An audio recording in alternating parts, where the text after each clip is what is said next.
In this video, I'm going to talk about making sure that your pixel-based or bitmap images are the right resolution when placed in InDesign. So we know that there are two types of artwork. There are pixel-based images, which are photographs off cameras or created in Photoshop. So all of these things are pixel-based images, and then we have vector artwork. Vector artwork is what we make in Illustrator. It's points and lines and fills and strokes and things like that. So vector-based artwork is infinitely scalable. I can make this as big as I want, I can zoom in as much as I want, and it's always going to be those perfect smooth edges. And that's because it's made of vectors and not pixels. With pixel-based artwork, the more you zoom in on it or make it larger, the lower in quality it gets. So in InDesign, to illustrate this point, I'm going to pick one of these pictures. I'll go with this bridge. And I'm going to right click on it and choose to edit with Photoshop. So this is just going to open it right in Photoshop without me having to go find the exact file. So I'm going to start zooming in here using Command plus. Still looks pretty crisp. You can see down here we're now at 100%. Once we get past 100%, we start to see some artifacts. The edges don't look as clear. And that's because this is made out of pixels. Some of this is due to the fact that it wasn't taken on a particularly great camera. But all pictures have this limit. So I'll keep zooming in here. And we can see it's getting blurrier and blurrier. And at a certain point, I start to actually see the pixels. So this is why they're also called bitmaps, is that there are this huge map of these individual bits.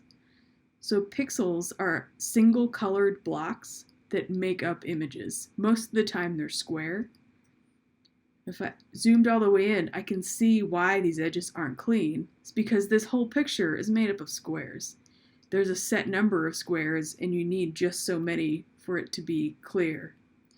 So on a screen, you need 72 of these pixels per inch for something to look crisp and clean at 100%. When you print, however, you need 300 of these in an inch for it to look clear.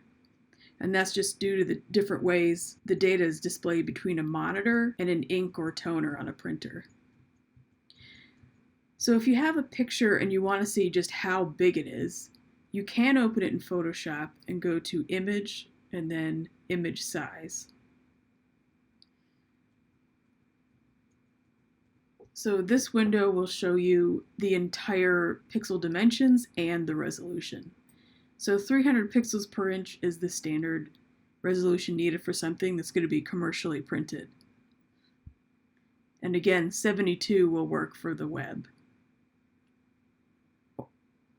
or on screens. So I can change the units to inches.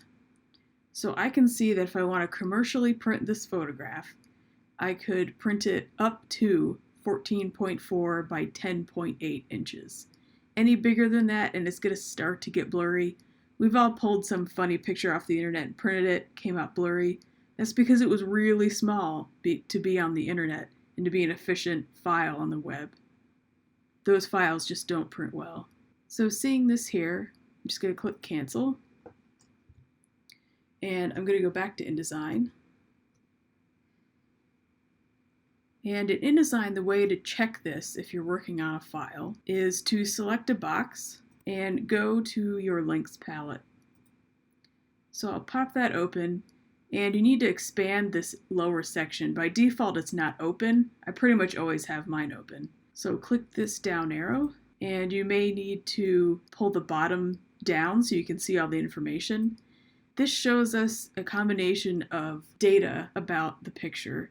So we can see that it shows us the actual pixels per inch. That's what I just looked at in Photoshop. So this image is at 300 pixels per inch. It shows us the dimensions. We just saw those in Photoshop. And it also has some metadata, like the camera it was recorded on. its file size, its color space, the format, things like that.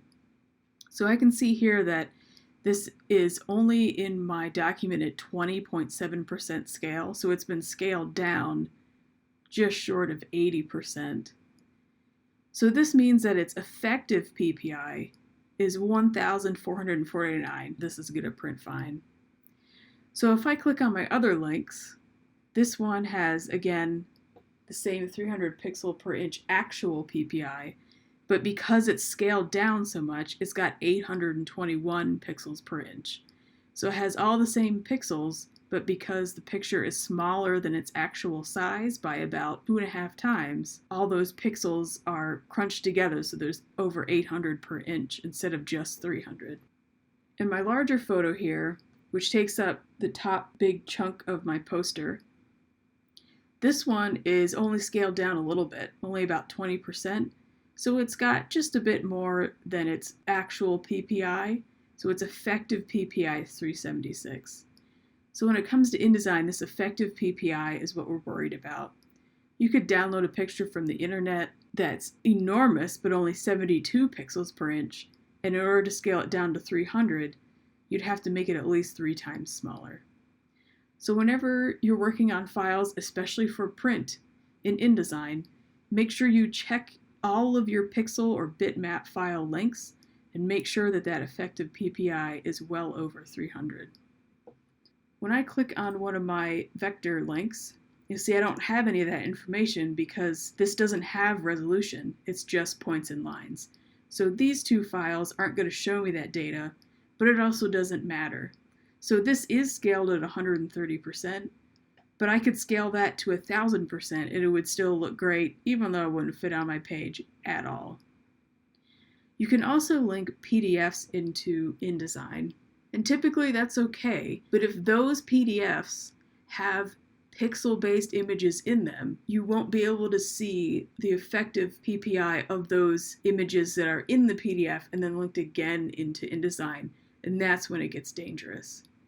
But if it's just a PDF that has text or stuff that you know is vector artwork, it'll be fine. If the PDF, say I took a PDF of this poster and I made a new box and I placed that poster inside, I would see similar information to this rather than what I would see with a pixel-based photo. So that's when placing PDFs can get a bit dangerous because you lose track of how many pixels there are per inch. So the best practice is to just directly link images. Try to avoid linking PDFs that have photos in them. If they have things like logos, zoom in and make sure that as you zoom in they still look fine, because that will tell you that they're vectors.